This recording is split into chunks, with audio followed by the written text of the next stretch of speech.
Good morning guys. Ito meron naman tayong bagong pasyente. Isang turbo ang brand na para siyang Rota Air guys. Kaso iba yung brand nito. Ang problema nito guys, wala na siyang power. Yan. So bago pa to, sigurado nanikit yung busing niya, no? Ayan. Ayan guys, ito kasi yung yung mga bagong labas ngayon, karamihan sa mga ibang brand na yung kanyang housing ay lata. Siguro nakita niyo yung mga ibang post ko dati, mga upload ko na lata yung kanyang housing. So buksan natin, pakita ko sa inyo para makita natin yung sinasabi ko na na housing niya na lata. Hindi kasi guys maganda yung kanyang oiling system. Yung pinakang oil foam tsaka yung bushing, doon nagkakaproblema lagi. Ayan Tanggalin muna natin yung LC para makita natin yung pinakang motor. Ayan. Nakita niyo yung motor na yan, lata lang yan. Ayan. So, mapapansin nyo guys, ito yung dating mga housing, yan, aluminum. Yan. Siyang lalabasan ng langis sa likod. Yan. Yung lagayan ng oil foam. Yan ang nilalagyan natin dapat ng langis. Yan, magkabila yan guys, yung cover ng pinakang motor. Ayan Ito yung tinanggal pala ng bulak. So makikita nyo mayroon siyang lagayan talaga ng bulak. Hindi kagaya nung lata yung housing, nakaipit lang yung bushing, inipit lang siya ng ng cover. So kahit lagyan nyo ng langis ay tutulo lang sa gilid 'yon. So ayan, tatanggalin muna natin para makita nyo maigi yung loob. So ito guys, nakipansin niyo yan, may mga dugtungan na siya, may balot na ng mga electrical tape. So may gumawa na nito dati, siguro nag-overheat din uli. Ayun pa dito na sa atin dinala no sumunod na paghinto ng electric pan. So ayan, binalutan nila ng electrical tape yung mga dugtungan. So ayan, kakalasin na natin. Hindi ako gumagamit ng electrical tape diyan, lang yung shrinkable tube ang ginagamit ko diyan guys. Ayan, tanggalin muna natin yung motor doon sa pinakang housing para mabuksan natin yung pinakang motor at para makita natin yung kanyang loob, yung pinakang kung ano problema, yung motor, yung mga kung ano yung piyesang kailangan nating gawin. Ayan Ayan may basa yan guys, basa yung sa labas pa lang, basa na, siguro tumulo na dyan yung langis. So yan karamihan ang cost ng mga ganyan lata ang housing. Ayan, buksan natin para makita natin. Kasi karamihan na ito, makita nyo to, pang standard to, lata rin yan guys, lata. So madaling masira yung mga standard ngayon, tsaka yung ibang brand, tinitipid na nila yung materyales. Imbes na gamitin ng tamang housing dati, para makabenta sila ng mas mabilis dahil siyempre mababa presyo. So yan naman ang naging kapalit. Para sa consumer, hindi siya maganda, hindi pabor sa atin. Ayan.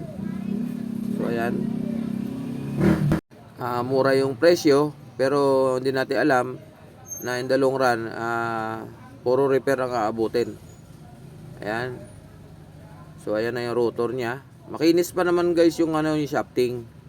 Yan. Ayun pa isang napansin ko, yan. Pag tanggal kita nyo yung rotor, yan yung sa loob, yung umiikot. Hindi siya nakakapit ng maigi doon sa shafting. So dapat sa pag umikot yung shafting, dapat sabay siya. Ngayon naiiwan siya. Ayan kita nyo. Ayan. So ganyan yung mga gawa ngayon karamihan. Ayan So pag ganyan kasi ang sitwasyon, uugong na lang yung ating motor. Hindi siya iikot. Ayan, isa sa mga cause yan kung bakit minsan nag-overheat yung ating motor kasi uugong na lang siya, tuloy-tuloy yung kuryente. So ang tendency is mag-iinit siya. Ayan So gagawa natin ng paraan yan mamaya. Pakikita ko sa inyo uli kung paano natin ihigpitan yan. Tapos dito naman sa yan yung thermal fuse. Dalawa guys ang linagay nilang thermal fuse yung huling gumawa na hindi naman kailangan. Dapat isa lang. Ayan. So ito ngayon yung pinakang sinasabi ko sa inyo na pinakang sa loob ng housing, yung lagayan ng bushing. So nakaipit lang yan guys, yung bilog na yan na nakatakip dyan. May tatlong paa yan na nakaipit lang yan dyan sa housing mismo. Ayan, so tuyo na rin yung bulak at saka kukunti lang yung bulak na nilalagay nila. So siyempre, konti yung bulak, konti lang yung langis. Although hindi naman kailangan maraming langis yan eh. Ayan, tinetester ko guys yung yung thermal fuse, putok na. Ayan, sinom natin para makita nyo. Ayan nakita nyo yung ginawa. Dalawa-dalawang thermal fuse. Hindi po advisable na useless yan. Kasi pag uminit yan, putok din yung parehas. Kahit dalawain mo pa yan. So ayan, tetesterin natin. Tingnan natin kung talagang busted yung fuse. Ayan. So guys, hindi na lang nakikita sa yung tester ko, pero wala na siyang resistance. Yan. So yan, sa part na yan, pinaltan ko na ng thermal fuse yan at ikakabit na natin at talian natin ng strap. Guys, yung thermal fuse kailangan nakadikit yan sa pinakang winding sa motor. Yan. Huwag nyo ilalagay sa gitna o sa ibabaw. Dapat nakalapat yan doon sa motor para just in case na uminit, madidetect ng thermal fuse yung sobrang init at puputok siya.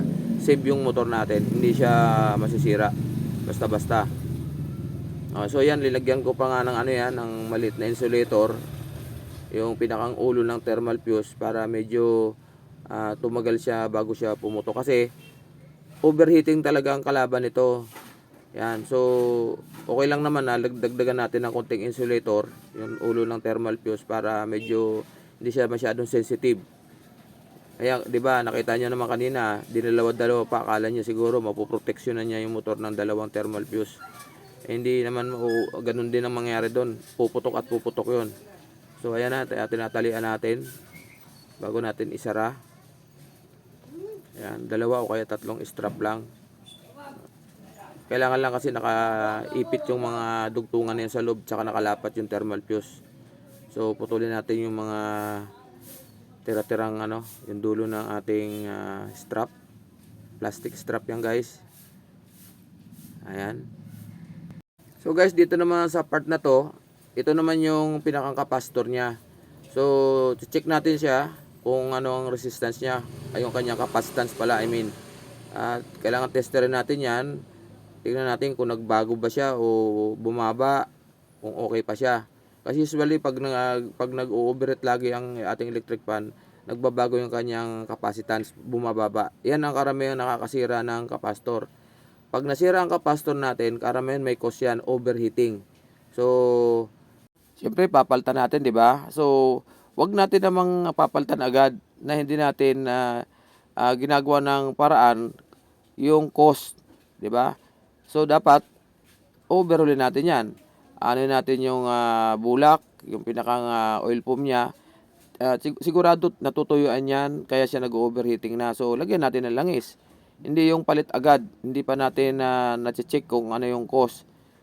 Iikot yan kung sa iikot, pero mako-compromise yung ating motor kasi pinipersa mo ng bagong capacitor di ba? So masisira din uli yan, i-overheat, titigil uli. Yung kasi ang karamihan ginagawa ng mga ng mga tatay, yan ganyan. Basta pag humina ikot, capacitor yan. Bibilang capacitor, kabit, palit, umikot na, tuwa siya. Pero hindi natin naisip na kaya siya nasira ang capacitor dahil sa overheating. So kung ganun ang gagawin nyo, ay yun ang mangyayari. Ayan, kita nyo. Tapos ito naman guys, napansin ko, ang linagay ng gumawa ng electric fan ay 2.5 capacitor. Ayan, ang ginamit. So sa nipis ng core nito, yung pinakambakal, makikita niyo yan. Iba-iba kasi kapal niya. May mga design ang mga electric fan motor kung ano yung dapat na ilagay na capacitor. So ito, sa nipis nito, hindi siya akma dun sa 2.5 na capacitor. So dapat ito hanggang to lang, 1.8, 1.7, may nabibiling ganon. So may mga computation guys, hindi natin sakop yung ganong computation, pero based on my experience, ayun, NAX English yun. Kailangan magiging na lang tayo na tatandaan natin na depende sa kapal ng motor, ng pinakang core, yung pinakang bakal, I mean, yung laki ng capacitance na linalagay na capacitor, ayun. So hindi tayo basta-basta magkakabit ng mas mataas doon sa design ng motor. May kanya-kanya yan. So checkin natin lagi yung kapastor natin. Ayan, sana naintindihan niyo yung magulo kong paliwanag. Kasi ang ginagawa ng iba guys, mahina ang ikot. Nakalagay 1.5, bibili ng 2 microfarad para daw bumilis. Mali yun guys, mali yun. Huwag nating gagawing nasanay tayo kasi sa isip sa ano natin, hula-hula. Ay, taasan mo yung kapastor para bumilis ang ikot. Pipersahin po natin yung motor noon. Iikot siya kung bakit hindi. Iikot talaga siya na mas mabilis. Pero, imagine niyo yung RPM na magkikiskisan yung busing tsaka sa shafting sa sobrang bilis nun. Hindi kakayanin. Mag-iinit ang motor natin, guys. Ayan. Hindi ako galit, ha. Nagpapaliwanag lang. Ayan. So, ang lalagay natin dito ay kumuha ko ng 2 microfarad. Binawasan natin ng 0.5. So, sa aking experience, ito ang tamang kapasitas ng kapastor para doon sa kapal ng motor. Ayan guys. So, sana nag-get nyo ibig ko sabihin. So, pumunta na tayo dito sa pinakang oil pump. Yan. Ito yung pinakang cause kung bakit nag-overheat ang ating electric fan. Makita nyo yan guys. May bulak yan sa loob. Ngayon, sa case naman ito, may bulak siya pero kulang. May mga bakante siya na walang bulak, walang oil pump kung tawagin. So, dapat yan dagdagan natin ng konti. Konti lang, huwag lang yung may bakante kasi ganun karami nang nabubuksan kong mga motor, lalo yung ibang brand. Pero, yung mga kilala kong brand, kahit di ko na sa inyo sabihin, kompleto siya ng ng oil pump, kompleto, buo. Yung ngayon kasi puro mga sa kabila tsaka sa taas lang meron, sa magkabilang gilid wala. So, ang mangyayari siyempre, kunti lang ang langis. Tapos wala pa tayong maintenance sa electric fan, walang linis-linis, tuloy-tuloy ang gamit. Yung iba 24 hours. Anong tendency? Siyempre iinit ang motor. Once na uminit ang motor, unti-unti matutuyo ang langis. Yung guys, ganun ang niyan, ang nangyayari diyan. So ayan, kinabit ko na yung kapastor guys. Yan, nilagyan natin ng shrinkable tube yung magkabilang dulo. Hindi ko na ginamitan ng electrical tape kasi ang electrical tape guys, minsan pag uminit ang electric fan, naglalangis yung mga electrical tape ngayon, yung lalo ngayon yung ibang labas ngayon. So ang ginagamit ko na lang diyan ay shrinkable tube. Siyempre initin natin para mag-shrink. Kaya nga shrinkable tube Ayan. So ayan at assemble natin 'yan. Siyempre tatalian natin ng maigi babalutin natin. Ayan, ng electrical tape para malinis tingnan. So, ayun, dito na tayo ngayon sa sinasabi ko sa inyo na oil pump. Nalagyan ko na ng bulak. So, siyempre, langis ang importante dyan. Langis. May maintenance dapat ang electric pa natin. Alam nyo guys yon na hindi dapat umabot pa sa puputok pa ang fuse. Kasi mas malaking trabaho guys. Nakita nyo yung ginawa ko. Masyadong mabuting-ting. Kung mamimintin natin na malalagyan natin ng langis yang oil pump kabilang housing, every 2 months kung wala tayong gagawin, maglinis tayo ng electric pump, buksan natin para madaling malagyan ng langis. Yan, ganyan. Kita nyo yan, yan. Pinakita ko na kanina. Iba talagang pagkakagawa ng mga bago ngayon. So, dito naman tayo ngayon guys sa rotor na sinasabi. Yan, kita nyo. Hindi siya dapat maiiwan sa pag-ikot. Sabay yan, sabay. Yan. Importante yan guys. So, yan, natanggalin natin yung mga spacer washer niyan. Pinakampan.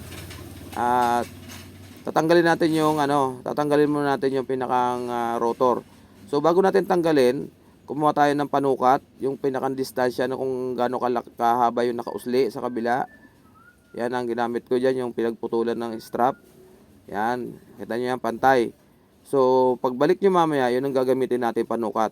Nakita niyo guys, napakaluwag. So ang gagawin natin diyan guys, gagawin natin ng paraan. Yung kabilang side lang, pupukpukan natin. Kahit sa magkabila, basta isa sa isang side lang. Ayan, gamit tayo ng punsol o sinsil. At tatamaan natin yung magkabilang gilid niyan. Pwedeng 2 o kaya 3 pukpok lang.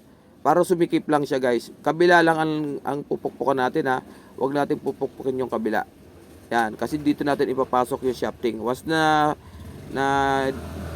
napipi natin yan kabila na yan, mahirap ipasok yung shafting. So kabila lang. Yan, tapos ipupukpok natin na konti. Okay, pukpukin nyo ng martilyo. Ingat lang sa pagpukpok dito sa may dulo. Yan, ganyan. Tapos ganito nang gagamitin natin. Yan yung pinakasinsil. Yung hindi siya matalas Yan, magkabilang dulo o kaya 3, 4. Depende sa luwag para sumikip. Ayan. Tapos balik natin yung shafting. Ayan. Tapos siyempre yung panukat natin, yung pinutol natin kanina. So sobra pa ng konti na sumubra yung pagkalubog ko. Guys, ito ingat tayo dito. Yung kabilang dulo. Kasi yan, pag napukpok natin ng malakas at lumubo ng konti yan, papasok sa bushing yan dun sa kabilang housing. Mahirapan tayo magpasok. Magliliha tayo, matatagalan tayo lalo. So tama-tama lang. So ayan, pantay na. Kita nyo guys. So hindi na siya umiikot. Kasabay, umiikot siya pero kasabay na siya ng shafting. Ayan. So okay naman yung kanyang shafting. Wala naman siyang gas-gas pa. So siguro lihahin na lang natin ng pino kahit kunti. Pinong-pino guys, 1,000. Ayan. So yun, nagliha ko na yan. Ibalik na natin yung kanyang spacer washer. Tandaan na lang natin guys kung gaano karami yung spacer washer na nakalagay dyan sa likod tsaka sa harap. Ganun din ang ibabalik natin. Huwag natin pagbabalik na rin kasi may tamang alignment na yan. Ayan, may mga video na ako dyan tungkol dyan na dapat naka-align yan. Yung kapal ng core tsaka yung tsaka yung rotor. So dito, kita niyo yan, may bakanting yan. May bakanting space dun sa loob. May bakante na space pa. So ito lang gagawin natin yan guys. Lalagyan natin ng bulak. Bulak lang na ordinary, pwede na yan kaysa sa walang laman bakante. So dagdag puwersa rin to. Dagdag langis para hindi kagad siya matutuyuan. Yan, sisingit lang natin yan. Gamit lang tayo ng toothpick. Ayan. Ayan. Huwag masyadong masikip. Tama-tama lang.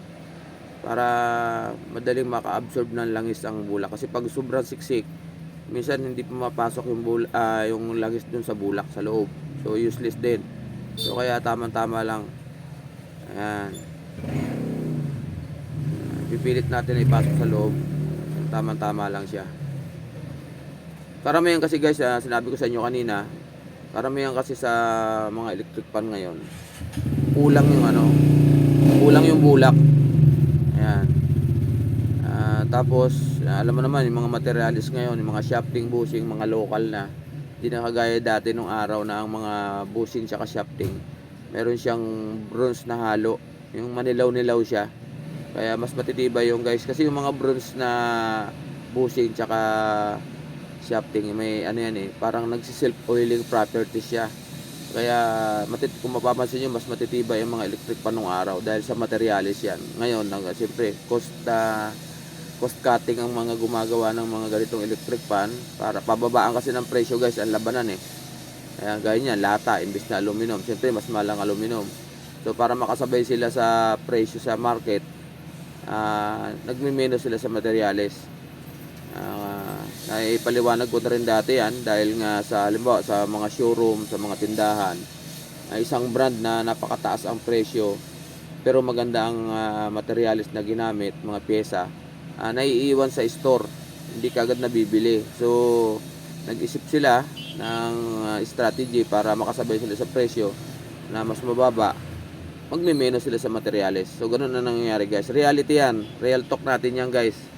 Yan, ito yung original na mga aluminum, mga housing na may oil well siya, oil well, yung istaka ng langis. Yan. Sana nagit nyo ang ibig ko sabihin. Siyempre mas maganda yan kumpara dun sa nakaipit lang. So dito naman tayo ngayon sa pag-assemble nito. Bubuuin na natin yung motor. Ayan, kita guys, so nakita niyo yung pinupunasan ko. Hindi naman ganun karami nilagay kong langis, tama-tama lang, pero tumutulo siya sa gilid. Yan ang problema dyan sa ganyang housing. Ayan, so assemble na natin. Wala na tayong magagawa dyan sa ganyang design ng kanilang mga motor. So tayo na lang ang mag-a-adjust. Sa ganitong mga housing dapat mas maganda yung maintenance natin talaga every 1 month, every 2 months. Kailangan talagang maglalagay tayo ng langis na yan. So yung shafting, linalagyan din na langis yan siyempre. Pero ito ang pinaka-importante yan, yung pinaka-housing ng bushing. Yan guys. Maglalagay tayo ng langis sa shafting dahil kailangan din yon.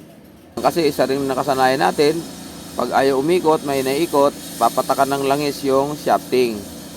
Hindi po yun ang pinakantamang paglalagay ng langis. Yung loob, yung pinakang oil foam, magkabilang cover, meron po yung oil foam. Yan. So ito, tatakpan na natin. Assemble na natin yung motor. Ayan, mga tornilyo. Kita natin ng tama. Tama lang. Yan. Tapos pagdating naman dito, 'di ba, natakpan na natin, nahigpitan natin yung mga tornilyo. Medyo maganit pa 'yan. So ang technique diyan, kukuha tayo ng pamukpok konti, mahina lang. Mga isa, dalawa, pukpukin lang natin na isang ganyan yan para umalwan yung ikot. Yan, isa pa, kulang pa. Ayan. Makikita, mararamdaman naman natin na freewheeling na siya. Kasi pag hindi natin ginanyan, hindi naka-align pa yung bushing sa shafting, so maganit yon. Huwag natin pipilitin dahil uugong din lang yan. Ayun, ay fix na natin sa housing yung pinakang motor. Tornilyo natin ng maayos. Ayun, lagay natin yung pin, yung pinaka-stopper ng ating LEC. Yan, lagay din natin ng LEC para matesting na natin. Ayan, tapos siyempre lagay natin ng lock yan, lalagay natin ng lock. So makikita nyo, freewheeling siya. Ayan na, na-assemble na natin. Testing na natin. Okay. 1, 2,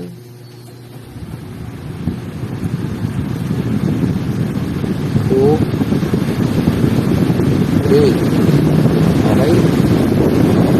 At kung bago ka pa lang sa aking channel, please like and subscribe. At pakihit na rin ang notification bell para updated tayo sa mga susunod ating mga video. Ayun, maraming salamat po sa inyong panonood. Ayan, Matsuki TV po. Maraming salamat. Bye-bye.